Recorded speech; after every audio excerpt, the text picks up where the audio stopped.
Lay. Sir. Yeah. Yeah.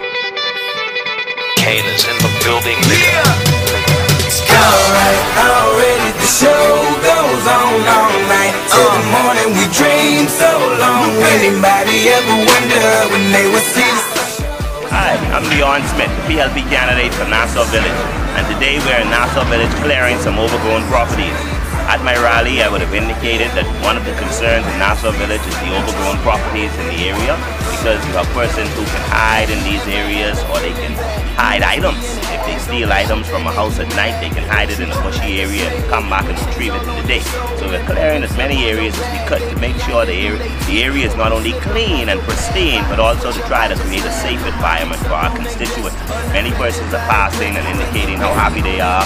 One gentleman would have even indicated that I'm the first person he's seen come through and actually carried out something that he said he was going to do. So, you know, Nassau Village, you look forward to seeing Leon Smith work as hard as he possibly can to the best of his ability to bring solutions to your problems. Thank you. Cause a brand that the fans trust, so even if they ban us, they'll never slow my plans up.